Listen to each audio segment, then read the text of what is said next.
안녕하세요. 저는 한 집의 며느리로 벌써 10년 이상을 살고 있는 40대 여성입니다. 왜 그런 말 있잖아요. 집에 사람이 잘 들어야 한다는 말. 그 이야기가 저희 시댁 이야기가 될 줄은 생각하지도 못했습니다. 새로 들어온 사람 하나로 저희 시댁은 그야말로 풍비박산이 나버렸거든요. 저는 시집와서 시부모님 댁에서 10년 이상을 시부모님 모시고 살다가 5년 전에야 분가를 하게 되었습니다.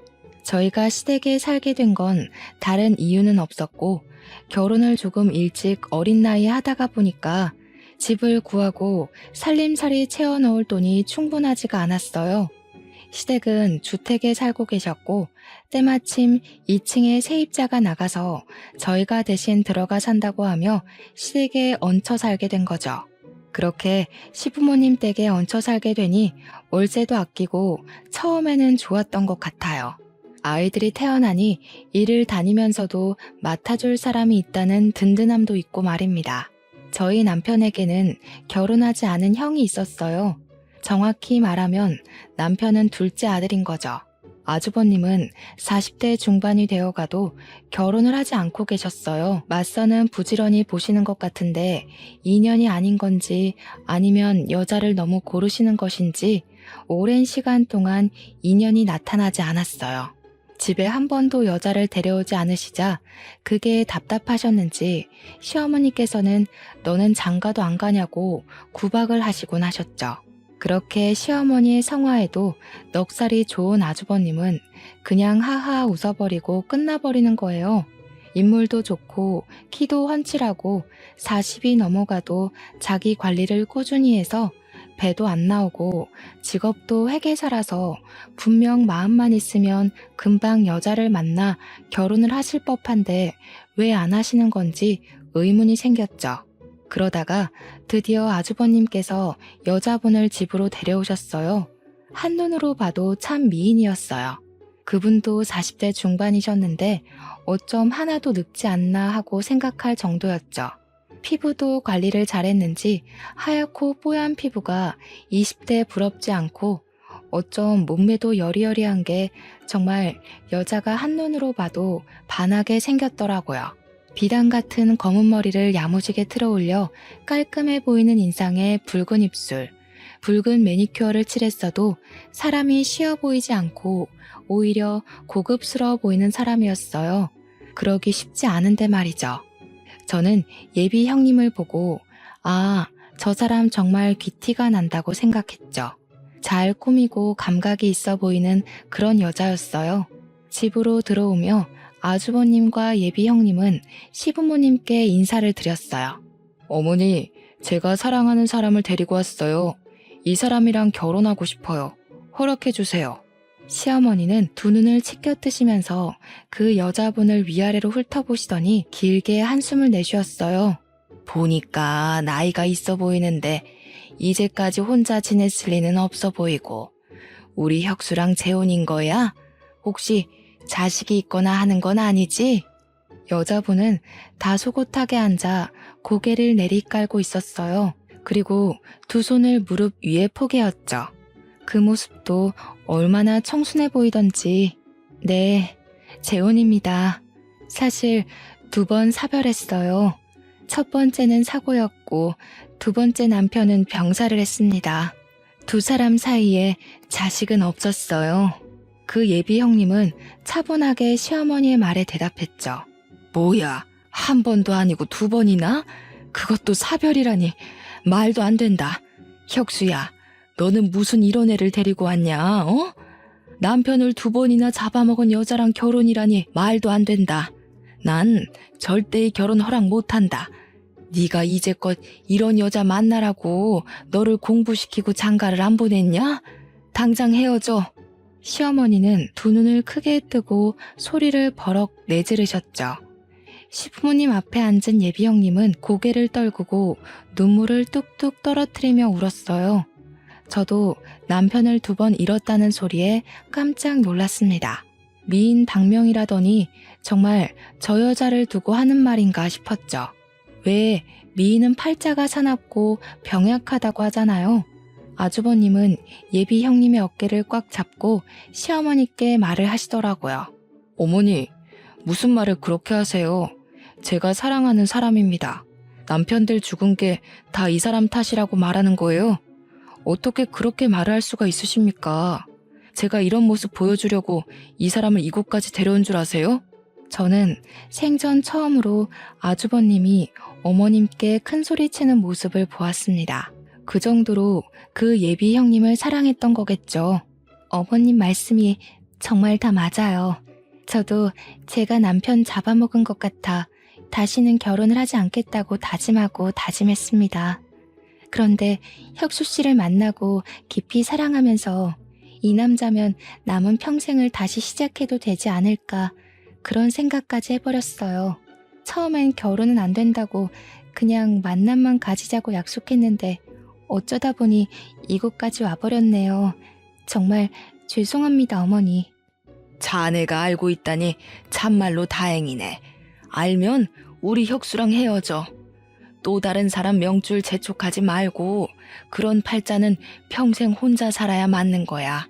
다시 결혼하다니 그건 자네 욕심이네. 아주버님은 시어머니의 말을 듣더니 그 여자의 팔을 잡아 일으켜 세우며 두 눈을 크게 떴어요. 어머니, 이 사람 며느리로 안 받아들이시면 저도 이제 아들로 안 받아들이는 거로 생각하고 이제 집에 찾아오지 않겠습니다. 제가 사랑하는 사람 처음으로 데려왔는데 이렇게 취급받는 거 더 이상 보지 못하겠네요. 그렇게 말하며 그 여자의 손을 잡고 집을 박차고 나가버리는 겁니다. 아이고, 저 녀석 봐라. 이 어미는 눈에도 안 뵈는가 봐. 어떻게 저런 말을 입 밖으로 내뱉을 수가 있다니? 응? 내가 이런 꼴을 보려고 이제껏 너를 밥 먹이고 공들여 키운 줄 알아? 이 망할 놈의 자식아. 저도 이렇게 강하게 나오는 아주버님의 모습을 처음 봤는데 어머님 또한 많이 놀라셨겠죠. 시어머님은 자식이 되어서 시어머니의 속을 이렇게도 몰라준다면서 바닥을 치시면서 대성통곡을 하고 한마디로 집안이 쑥대밭이 되었죠. 그런데 시아버지의 반응이 더 어머니를 속상하게 만들었습니다. 아니, 당신은 자식이 평생 처음 사랑한다는 여자랑 결혼한다고 데리고 왔는데 그렇게 말하면서 사람이 살다 보면 이런 일 저런 일 다 겪으면서 사는 거지. 남편을 2번이나 잃었으면 아이고 고생했다. 품어주지 못할 망정. 이렇게 문전박대를 하면 되겠냐고. 어머님은 시아버지의 말에 기가 막혔는지 두 눈을 크게 뜨셨어요. 아니, 당신은 그게 말이라고 하는 거야? 옛날 어른들이 하는 말 하나도 틀린 것 없어. 집안에 사람 하나 잘못 들이면 집이 망하는 거라고. 이 집이 망조가 되려고 일어나 당신까지 왜 이래? 자식이 잘못된 길로 가면 버선발로 막아서야지. 아버지가 되어서 아들 망하라고 구슬하네. 당신이 그러니까 고약한 노인의 소리를 듣는 거야. 당신이 오늘만 그래? 평소에도 작은 애한테 하는 거 봐봐. 내가 이런 말 안 하게 생겼나? 그냥 사람 하나 잡으라고 길을 쓰고 막아서는 거 내가 모를 줄 알아? 그냥 잘됐다고 축하는 못할 망정. 이러다가 평생 장가 안 간다고 해봐. 또 그 꼴은 못 봐서 애를 달달 볶을 거면서. 에이. 아버님이 자리에서 일어나서 방으로 들어가시자 어머님은 다시 바닥을 손바닥으로 내리치며 다시 통곡하셨어요. 사실 시어머니는 모시기 쉬운 성격은 아니셨어요. 깐깐하고 까탈스러워서 제가 조금만 잘못해도 쥐잡듯이 잡는 성격이시라 저도 시댁 사는 내내 꽤 고생했거든요. 그때마다 시아버지께서 대신 미안하다, 저 사람이 원래 좀 성격이 고약하다 하면서 저를 다독이셨죠. 그래서 저는 속으로 그 여자분이 시댁으로 시집을 오면 고생 꽤 하겠다고 생각했어요. 저도 처음에 시집 올 때 마음에 안 들어 하셨는데 저보다 더 못한 며느리 자리가 들어왔으니 성에 안 차시겠죠. 거기다가 아주버님은 시어머니의 인생의 자랑거리였고 평소에도 꼭 좋은 집에 장가를 보내겠다고 동네에 소문을 내셨던지라 예비 형님의 앞길이 훤했습니다. 아주버님은 시아버지의 든든한 지원 아래 드디어 그분과 결혼을 하시게 되었어요.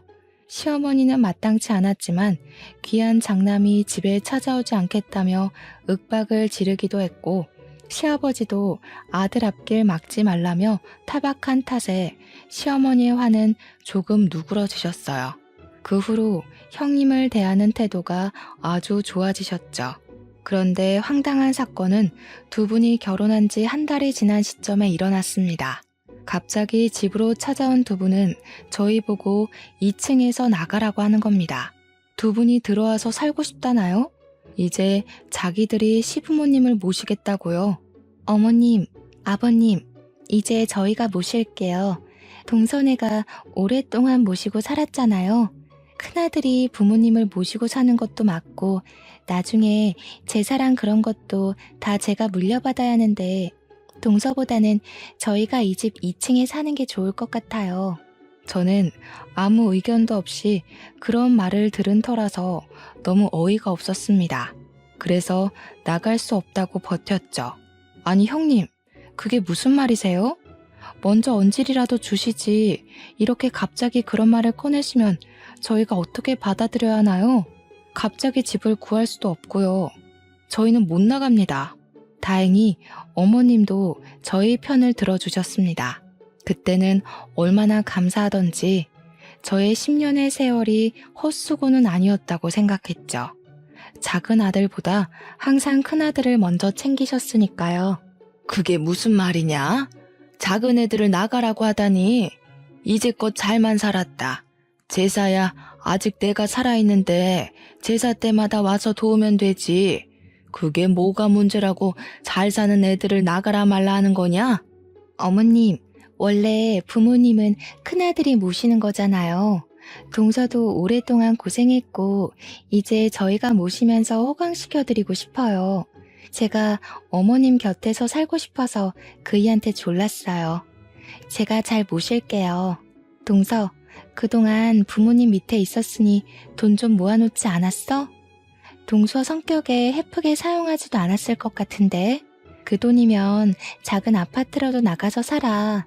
언제까지 시댁에 염치 없이 붙어 살 거야? 저는 딱 할 말을 잃어버리고 말았어요. 물론 저희도 분가하려고 청약을 들어놓은 것도 있기도 했지만 이렇게 갑작스럽게 쫓겨나듯이 나갈 줄은 생각하지 못했죠. 저는 당황해서 시아버지와 시어머니를 번갈아서 쳐다보았어요. 그런데 시아버지께서 저희 보고 나가라고 하시는 겁니다. 그래, 그나기 말이 다 맞다. 시부모는 그나들이 모시는 게 맞지.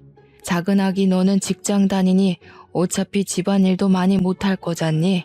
이제 큰아기가 다 꾸려서 하고 싶다니까 그렇게 하라고 했다. 빨리 집 얻어서 나가거라. 이미 형님이 아버님과 말을 끝내놓은 상태더라고요. 더 이상 어떻게 설득할 방법을 찾지 못했습니다. 집주인이신 아버님이 나가라는데 무슨 말을 더 하겠습니까? 저희는 그렇게 10년 넘게 살았던 집에서 쫓겨나듯 나와야 했어요. 워낙 급하게 나오느라 좋은 집을 구하지도 전셋집을 구하지도 못해서 월세를 주고 작은 아파트로 들어가게 되었습니다. 저야 뭐 퇴근하면 큰 살림 맡아서 하던 걸 이제 작게 줄여서 하니까 좋았지만 애들 아빠는 왠지 부모님에게 버림받은 느낌이었는지 울적해 보이더군요. 그렇게 10년 넘게 살다가 하루아침에 나가라는 말을 들었으니 오죽했겠어요. 그래도 세월이 약이라는 말처럼 지내다 보니까 작은 아파트도 우리 네 식구끼리 지내는 것도 금방 익숙해져서 오손도손 잘 지내게 되었습니다. 그렇게 시댁에서 나온 지 반년쯤 되었을까요? 어머님에게 전화가 온 겁니다. 전화를 받았더니 어머니의 목소리가 반쯤 죽어가는 겁니다. 작은 애냐? 나다. 지금 나한테 올 수 있냐? 지금 밖인데 머리가 어지럽고 구토가 나오는데 도저히 걸을 수가 없어서 길에 앉아있다. 나 좀 데리러 와라. 저는 한창 근무 중이었기에 어머니의 전화를 받고 당황했습니다. 집에는 일을 안 하고 계시는 형님도 있는데 저한테 전화를 하신 거죠. 분명 무슨 일이 있다는 생각이 들었습니다. 어머니, 무슨 일 있으신 거예요? 형님은요? 형님 집에 안 계세요? 지금 어디 계신 거예요? 제가 일단 갈게요. 잠시만 기다리세요. 저는 일단 시어머니에게 가기로 했습니다. 어머니는 집에서 멀지 않은 공원에 바닥에 주저앉아 계시더라고요. 몇 발자국만 가면 벤치가 있는데도 말이죠. 저는 어머니에게 달려가니 어머니께서 저의 손을 와락 잡으시는 겁니다. 얘야, 작은 애야, 나 너희 집에서 살면 안 되냐? 나 무서워서 큰애랑 못 살겠다. 그 애는 미쳤어. 제정신이 아니야. 어머니, 무슨 일이길래 그러세요? 갑자기 우리 집으로 오신다니. 형님이 제정신이 아니라니 무슨 말씀이세요? 어머니의 입에서 들려오는 말은 너무 충격적이었습니다. 그 애가 하는 음식이 너무 맛이 이상한 거야. 도저히 역해서 못 먹겠다고 하면 너희 시아버지하고 아주버님이 음식에 아무 이상도 없는데 괜히 아무 죄도 없는 애를 타박한다고 난리를 치는 게 아니겠니? 그래서 내가 몰래 그 애가 음식하는 걸 쳐다봤더니 내가 먹는 국에 이상한 약품을 타는 게 아니겠냐. 내가 놀라서 너 뭐 하는 거야? 했더니 딱 음식을 엎질러 버리고 갑자기 울음을 터뜨리는 거야. 자기가 아무리 미워도 어떻게 그런 거짓말을 하냐고 말하는데 아유, 집에 불려오를 들였어. 보통이 아니야. 저는 어머니의 말을 듣고 아무 말도 못하고 그 자리에 굳어버렸죠.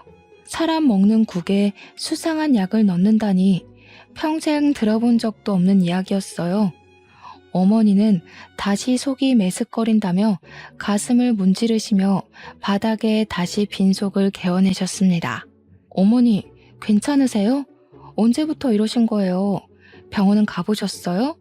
일단 자리에서 일어나세요. 바닥이 차요. 잠시 있다가 저희 집으로 가요.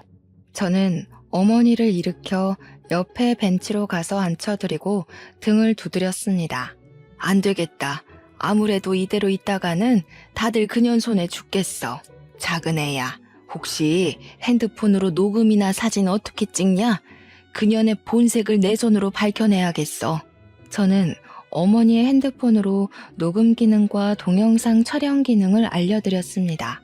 워낙 어머님의 성격을 잘 알고 있었기에 형님의 트집을 잡기 위해 그런다고 생각했죠.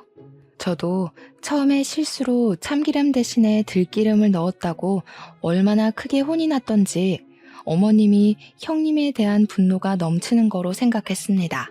아직도 속이 힘드신지 몸을 잘 가누지를 못하더라고요. 이제 어머님도 연세가 있으시니 혹시 치매기가 있나 걱정도 되었죠. 병원으로 가자고 몇 번 이야기를 했지만 어머니는 집으로 가시겠다고 하시더군요. 어쩔 수 없이 어머님을 모시고 시댁으로 향했습니다. 시댁 문을 열고 들어가자 형님이 달려오시며 시어머니를 부축했습니다. 어머님은 자신을 부축하는 형님의 손을 탁 하고 쳐내셨어요. 너는 내 몸에 손도 대지 마라. 네가 손만 닿아도 징그럽다. 소름 끼쳐. 저리 가. 어머님이 두 눈을 부릅뜨고 있어도 형님은 어머니의 손을 꽉 잡는 겁니다. 아이, 어머님, 또 왜 그러세요? 제가 그렇게도 싫으세요? 어머님이 좋아하는 양념게장까지 해놓고 어머님 오시길 기다렸어요. 동서도 온 김에 밥 먹고 가, 응? 서방님도 이쪽으로 오시라고 하고. 저는 웃으며 말하는 형님을 보고 어머님의 생각이 기우라고 생각했습니다. 정말 형님이 어머님이 미워서 음식에 약까지 탈 정도면 이렇게 살갑게 굴겠나 하는 생각이 들었죠. 어머님은 저와 살 때도 자주 네가 나를 죽이려고 이렇게 만들었지? 내가 맘에 안 들면 말로 해라. 이런 소리를 몇 번이나 들었거든요. 그리고 막상 형님의 음식을 먹어보니 이상한 것도 없고 오히려 음식 솜씨가 좋아서 놀랐습니다. 어머님은 괜히 형님이 마음에 안 들면 생태집을 잡으시는 거였죠. 제가 있는데도 어머님은 음식이 마음에 안 든다, 왜 이렇게 맛이 없냐 하면서 괴롭히니 형님이 제대로 식사를 못할 정도였습니다. 사람이 얼마나 미우면 저렇게까지 하나 생각하고 저는 남편과 집으로 돌아왔습니다. 그렇게 며칠을 보내다 어머님이 쓰러졌다고 형님에게 전화가 오는 겁니다.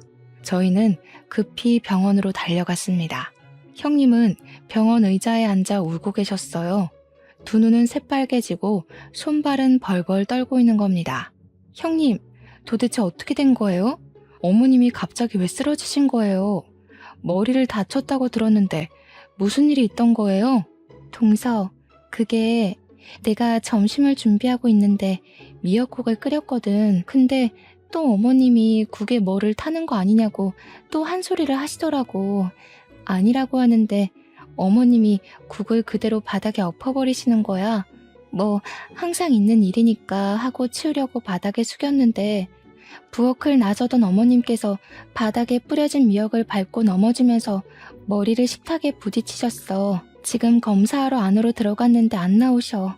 나 너무 무서워. 저는 형님의 벌벌 떠는 손을 꽉 잡았습니다. 너무 걱정하지 마세요. 아유 참, 어머님도 좀 적당히 구박 좀 하시지. 어쩌면 그러실까요? 며칠 전에도 그러시더니 괜찮으실 거예요. 그때 병원 의사가 나오며 어머님의 상태에 관해 이야기를 해주더군요. 어머님께서는 식탁에 머리를 부딪히시며 뇌진탕에 오신 것 같은데 검사를 하니까 뇌가 일반인보다 많이 부어 계시더라고요. 왜 부었는지 지금 원인을 파악하고 있는데 발견이 늦어서 조금 힘들 것 같습니다. 뇌부종이 심하셔서 뇌세포가 많이 파괴되셨어요. 의식 저하를 피할 수가 없을 것 같습니다. 형님은 그대로 바닥에 주저앉으며 눈물을 흘리셨어요.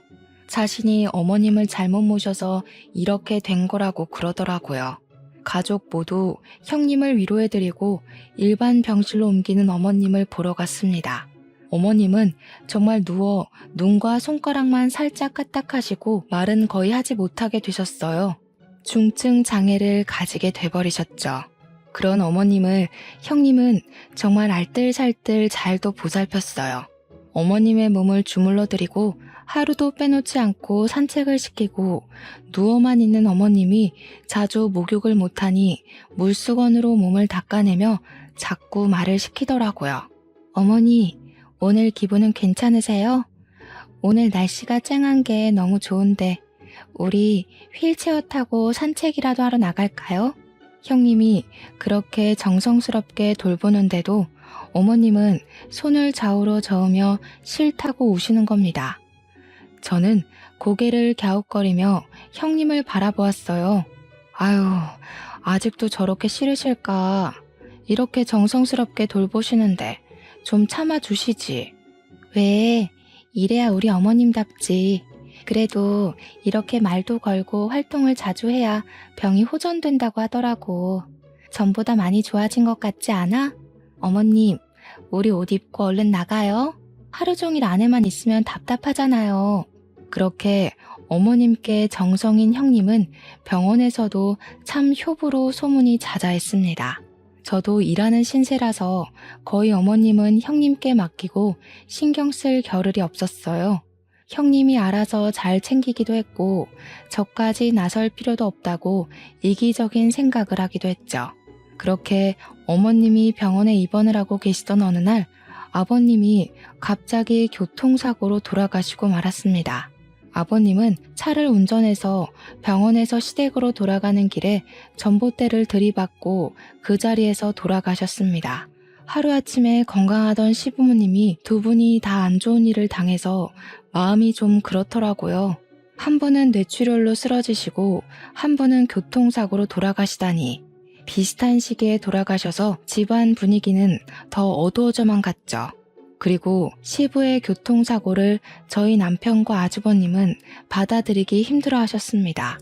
그것은 저도 마찬가지였어요. 사실 아버님은 평소에 될 수 있으면 운전을 하지 않으셨어요. 젊었을 때 다리를 다치셔서 큰 수술을 하신 다음에는 나이를 먹어서 그런가 종종 다리가 저려 하셨거든요. 그리고 몇 년 전에 운전 중에 심하게 쥐가 난 것처럼 저리셔서 큰 사고가 날 뻔한 뒤는 다시는 운전대를 잡지 않으셨죠. 아버님이 도대체 무슨 급한 일이 있으셔서 운전을 하신 것인지 이해가 되지 않았습니다. 그런데 장례식을 치르는 내내 형님은 바닥을 치며 우는 게 아니겠어요. 10년을 산 저도 저렇게 슬퍼하지 않는데 시집와서 같이 산 지 1년도 안 된 형님이 자지러지게 우는 게 너무 수상해 보였습니다. 그만큼 정이 많이 들었다고 해도 자신의 가슴을 쥐어뜯으며 서럽게 우는데 그 순간 저는 형님이 국에 수상한 짓을 했다는 어머님의 말을 머리에 떠올렸어요. 도저히 의심을 거둘 수가 없어 형님에게 다가가서 떠보기로 했습니다. 형님, 아버님이 왜 운전을 하셨을까요? 병원에서 집으로 돌아가는 길에 사고가 났다고 하는데 혹시 아시는 게 있으신가요? 형님은 손으로 눈물을 훔치며 저를 쳐다보았습니다. 그게 내가 중요한 약이 있다고 아버님께 부탁했거든. 내가 심장이 약해서 꼭 며칠에 한 번은 먹어야 하는데 병원에서 약이 다 떨어진 거야. 그래서 그 약 좀 가져다 달라고 부탁드렸어. 약이야 병원에 얼마든지 있으니 직접 지어 먹으면 되죠. 아버님께 운전을 시킬 만큼 그렇게 급한 약이에요? 순간 형님은 저를 보더니 얼굴을 구겼습니다. 그걸 왜 나한테 물어보는 거야? 솔직히 나도 아버님이 직접 운전하실 줄 알았겠어? 그런데 그걸 나한테 물어보는 이유가 뭐야? 아버님, 다리가 자주 저러시는 거 형님도 아시는 거 아니에요? 혹시 약 핑계로 아버님께 급하다고 운전을 시킨 게 아닌가 해서 물어보는 거예요. 형님의 얼굴이 순간 뒤틀리더라고요. 그때 경찰분이 장례식장으로 들어오셨습니다. 안녕하십니까? 김종철 씨 가족분들 되시죠? 김종철 씨 사고가 운전 미숙으로 단순 교통사고로 처리되어서 사건 종결하려고 합니다. 유가족분들께 알려드리려고 찾아뵈었습니다. 여기 사인해 주십시오. 저는 경찰에게 급히 안 된다고 소리쳤어요. 안 됩니다. 아버님이 단순 교통사고일 리가 없어요. 아버님은 평소에 운전하지 않으셨어요. 그런데 운전을 하신 게 더 이상해요. 분명 다리가 불편하셨으면 갓길이라도 세웠을 겁니다. 아버님이 얼마나 침착하신 분인데요. 차라리 부검을 해주세요. 이대로 장례를 치르고 화장을 할 수 없습니다. 아니 동서, 무슨 말이 하고 싶어서 그러는 거야. 부검이라니. 아버님이 그럼 살해라도 당했다는 거야? 어쩜 그런 무서운 이야기를 하는 거야. 부검이 어떤 건 줄 알고 그러는 거야? 아버님을 2번 죽이는 거라고. 저는 언성을 높이는 형님을 노려보았어요. 그렇게 서럽게 울어놓고 아버님의 부검을 거부하는 것도 의심스러웠습니다. 형님은 안 궁금하세요? 아버님이 왜 돌아가셨는지? 제가 아버님을 10년 넘게 모셨는데 그렇게 실수를 하실 분이 아니라서 그래요. 아버님이 얼마나 평소에도 진중하신 분인데요. 다리 조금 저리시다고 사고를 내실 분이 아니라서 그러는 겁니다. 다리가 한 번 저리면 그날 하루는 하루 종일 저리세요. 절대 운전을 하셨을 리가 없어요. 순간 형님의 얼굴은 순간 시뻘개지더군요. 경찰은 일단 알았다는 듯이 손을 앞으로 내밀고 말했습니다. 일단 알겠습니다. 싸우지들 마시고요. 유가족분들이 의심된다고 하면 당연히 부검해 드립니다. 진정들 하시고 사건 종결은 미루겠습니다.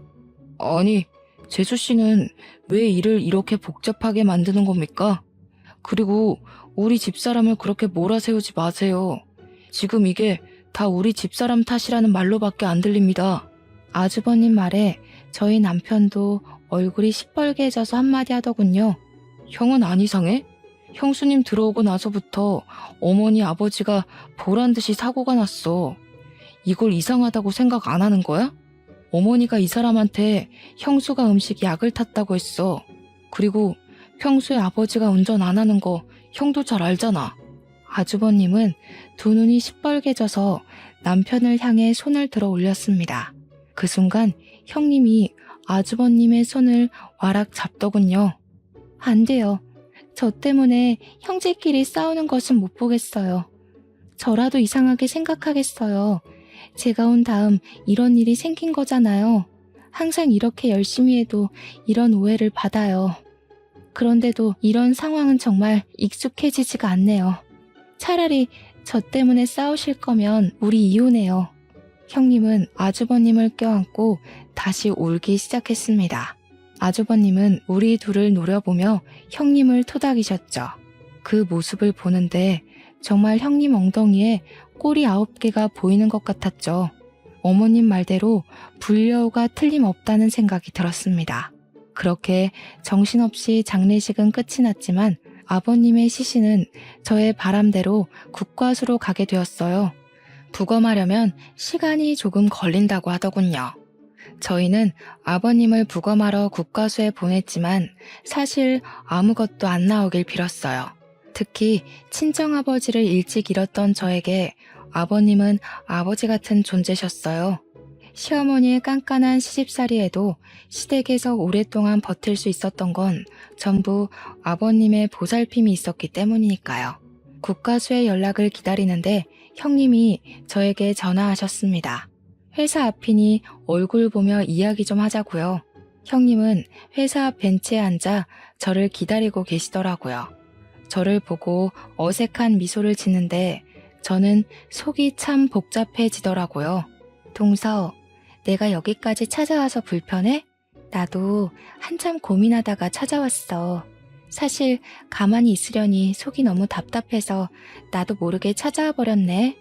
내 팔자가 너무 사나워서 이렇게 주변 사람들을 불편하게 만들어. 그래서 이제는 혼자 익숙해지려고 해도 그게 또 안 돼.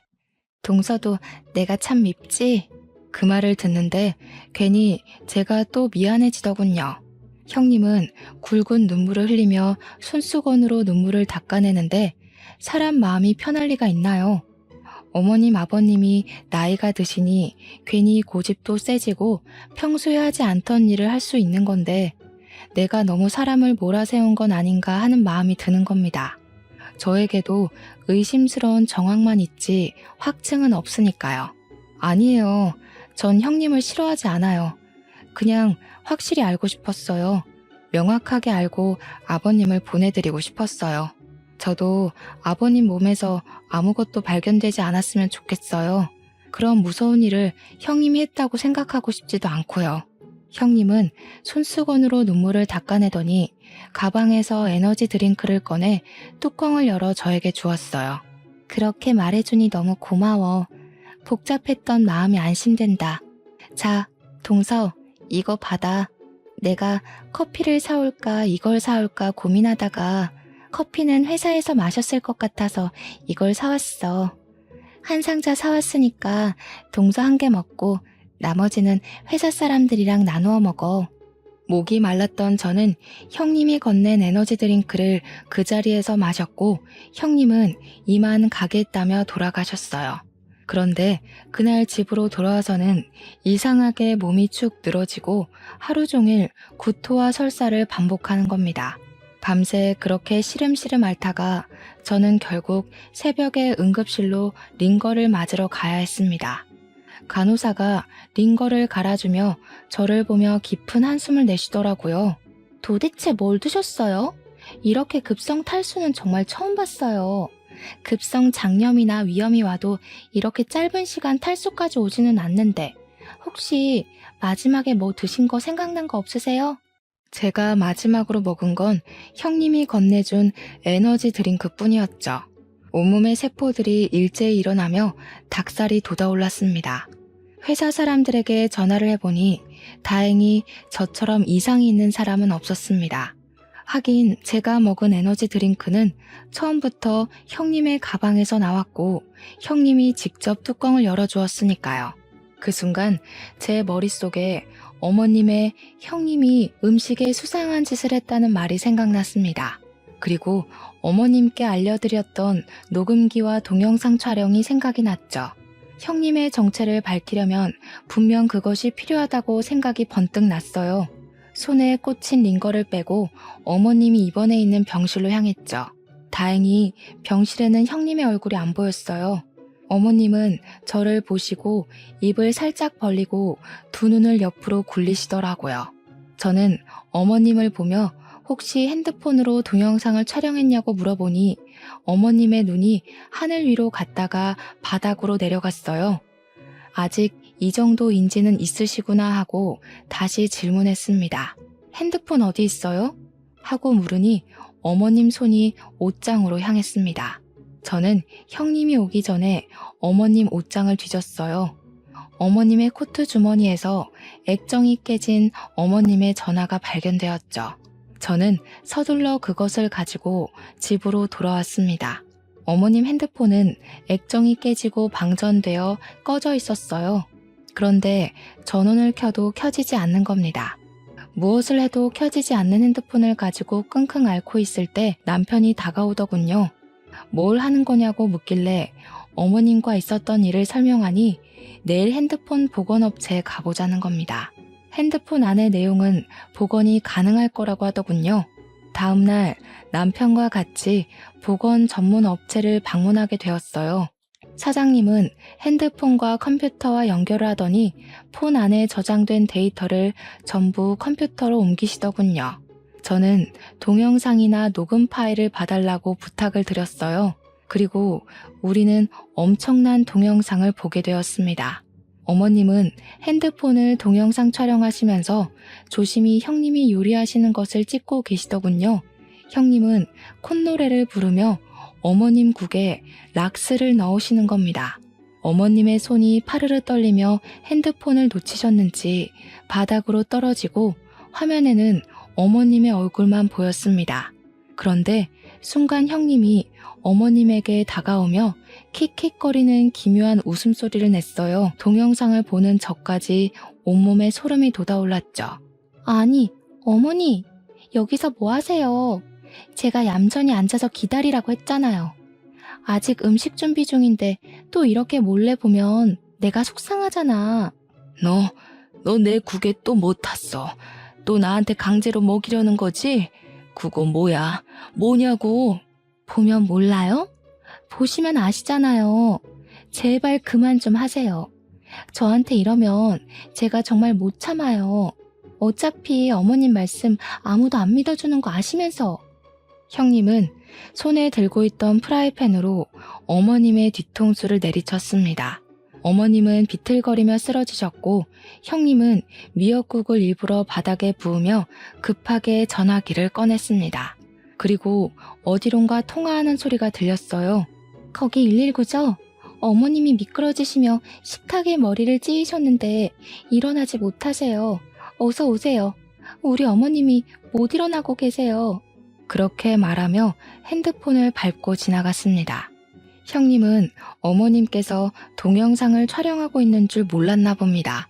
나중에 들은 말로는 어머님이 119로 실려갈 때 핸드폰을 꽉 쥐고 있었다고 하시더군요. 그때까지 희미하게 의식이 있으셨던 것 같아요. 유일한 증거라고 생각하신 거겠죠. 저는 남편과 그것을 경찰에 바로 제출했습니다. 경찰에서는 마침 잘 됐다고 저희에게 부검지를 보여주더군요. 아버님 피에서 에너지 드링크와 니코틴 성분이 나왔다고요. 담배도 안 피우는데 무슨 소리냐고 하니까 니코틴 원액은 몇 방울만 먹어도 인체에 치명적이라고 하더군요. 운전 중 엄청난 두통과 구토를 유발하시면서 운전대를 전봇대로 향했을 가능함을 제기하셨어요. 블랙박스에도 아버님의 거친 숨소리가 잡혀 있었으니 초동 수사에서는 운전 미숙으로 긴장해서 그런 숨소리를 냈다고 생각했다고 합니다. 결국 형님은 어머님과 아버님의 살인미수와 살인죄로 잡혀오게 되었어요. 형님의 방에 있던 화장대 서랍에서 아버님에게 먹인 니코틴 원액병이 발견되었습니다. 그리고 추가로 발견된 사실은 시부모님 앞으로 고액 사망보험을 들어놓고 수익자를 형님 앞으로 돌려놨다는 겁니다. 아주버님은 경찰서로 와서 그럴 리가 없다고 소리를 질렀습니다. 말도 안 됩니다. 저희 아내가 얼마나 우리 부모님을 정성스레 모신 줄 아십니까? 이거 모험입니다. 이거 분명 누가 누명을 씌운 겁니다. 제주씨가 그런 거죠? 갑자기 집에서 내쫓아서 앙심을 품고 그런 거죠? 아주버님은 저에게 두 눈이 시뻘개져서 달려들자 저희 남편이 형의 앞을 가로막았습니다. 지금 말 다 했어? 지금 누구한테 뒤집어 씌우는 거야? 아무리 여자한테 미쳤어도 적당히 돌았어야지. 형수가 어떤 여자인지 우리 와이프가 밝혀줬으면 고맙다고 엎드려 절을 하라고. 뭐라고? 이 새끼가 진짜 뚫린 입이라고 뱉으면 다인 줄 알아? 너도 짜고 쳤냐, 어? 불쌍한 여자한테 도대체 왜 그러는 거야? 둘이 서로 멱살을 잡자 경찰이 다가와 둘을 떨어뜨려 놓았습니다. 지금 다 큰 성인들이 뭐 하는 짓입니까? 정성희 씨 남편분이죠? 정성희 씨가 남편분 앞으로도 3억이 넘는 생명보험을 들어놨어요. 저 여자 아마 다음 표적이 남편분이셨을 겁니다. 재수 씨한테 큰절이라도 하셔야 합니다. 아주버님은 놀라서 그제야 두 눈을 크게 뜨고 경찰서 의자에 수갑을 차고 있는 형님을 바라보았습니다. 비틀거리며 형님에게 다가가서 고개를 푹 숙이고 있는 형님의 손을 잡더군요. 성희야, 아니라고 말해. 경찰 말이 사실이 아니라고 말하라고. 네가 진짜 우리 부모님 그렇게 만든 거야? 나한테도 그러려고 했어? 아니지. 아니라고 어서 말해. 처음부터 이러려고 나한테 접근한 거야? 빨리 말해. 경찰은 다시 아주버님을 떨어뜨렸어요. 형님은 아무 말 없이 고개를 숙이고 있더군요. 정말 아무 표정 없이 말입니다. 지금 일은 대수롭지 않다는 태도에 소름이 돋아 올라왔습니다. 경찰은 저희에게 다가와서 길게 한숨을 내쉬었습니다. 저 여자 과거 행적을 조사했더니 남편 한 명 아버님과 같은 교통사고, 그리고 다른 한 명은 어머님과 같은 뇌부종으로 사망했네요. 둘 다 거액의 생명보험금을 받은 정황이 있습니다. 수법이 같은 거로 보니 둘 다 저 여자에게 같은 방법으로 살해당한 것 같습니다. 저의 몸에 온몸에 닭살이 돋아오르고 머리가 쭈뼛 섰어요. 정말 처음부터 우리에게 돈을 노리고 들어온 거라는 생각이 들자 말이 안 나오더군요. 텔레비전에서만 보던 그 소시오패스가 바로 우리 형님이었던 겁니다. 자신은 연약한 사람인 척 접근해서 남을 이용하는 그런 사람 말입니다. 저는 살짝 고개를 들고 있는 형님과 눈이 마주쳤습니다. 형님은 그 순간에도 무표정으로 저를 바라보고 있더군요. 자신의 죄를 하나도 인정하지 않는 그 태도에 저는 온몸을 움찔거렸습니다. 형님은 정말 구치소를 가는 그 순간까지도 아주버님이나 우리에게 사과 한마디 하지 않고 자리를 떠났습니다. 그 일이 있고 난 뒤 아주버님은 저에게 형님 대신 사과를 하셨습니다. 재수씨, 제가 정말 죄송합니다. 그 사람의 죄를 재수씨가 했다고 그랬던 거요. 제가 정말 정신이 나갔었나 봐요. 그 사람만 보면 사람이 그렇게 가여워 보일 수가 없었어요. 이 세상에 저만이 그 사람을 지킬 수 있는 사람이라고 생각했습니다. 제가 대신 사과할게요. 저는 아주버님의 손을 꽉 잡아드렸습니다. 왜 그 사과를 아주버님이 하세요? 죄인은 따로 있는데. 아직 우리는 사과조차 못 받았잖아요. 그리고 아주버님도 피해자잖아요. 처음부터 알고 만난 것도 아니잖아요. 그러니까 사과하지 않으셔도 돼요. 저는 이제 정말 사람을 만나는 게 무섭고 두렵네요. 인생 처음으로 목숨을 걸고 사랑할 수 있는 사람이 생겼다고 생각했습니다. 그런데 그 사람이 제 가족을 죽이고 저를 죽이려고 했다니 이제 사람을 믿을 수가 없어요. 저는 해외로 나갈까 생각합니다. 한국에 남아서 어머니를 볼 염치가 너무 없습니다. 마지막까지 이런 부탁드려서 죄송합니다. 저희 어머니 부탁 좀 드려도 될까요? 저는 고개를 끄덕였습니다. 가장 믿어야 할 사람한테 당한 배신이니 그 마음이 오죽할까요? 아주버님은 정말 몇 달 후에 외국으로 짐가방 하나 들고 떠나버렸습니다. 저희 형님은 전 남편들의 살인죄도 인정되어 가석방 없는 무기징역을 선고받았습니다. 영원히 사회와 격리된 채 그곳에서 살아야 하는 거죠. 참 한 가족을 풍비박산 내놓고도 같은 하늘 아래 숨을 쉬고 살아야 한다고 생각하니 아직도 소름이 돋아요. 저희 어머님은 요양원으로 모셨습니다. 아직도 눈동자를 힘겹게 굴리고 손가락을 간신히 움직여서 의사 표현을 하세요. 가끔은 저를 보면서 어린애처럼 엉엉 우시기도 하는데 마음이 찢어질 만큼 가여웠습니다. 어떨 때는 그런 어머님을 보면 남은 생을 그렇게 장애를 가지고 살아남은 어머님이 행운인지 아무것도 모르고 세상을 떠나버린 아버님이 행운인지 헷갈릴 때가 있어요. 저희는 시부모님의 집을 팔고 다른 곳으로 이사를 했습니다. 추억이 많은 집이지만 그만큼 아픔도 많았던 집이니까요. 이렇게 한다고 남은 상처가 지워지지 않겠지만 그래도 마음은 한결 편하더군요. 저의 사연은 여기까지입니다. 텔레비전에 보니 우리 주위에 쉽게 숨어있는 게 소시오패스라고 하더군요. 사이코패스와 다르게 범죄에 대해 인지를 하면서 자신의 이익을 위해 남을 이용한다고 하네요. 참 무서운 이야기죠. 그래도 너무 의심만 하는 세상은 되지 않길 바래요. 주위에 정말 서로를 도와주려고 노력하는 분들이 많다고 생각하니까요. 이만 긴 글을 줄이겠습니다.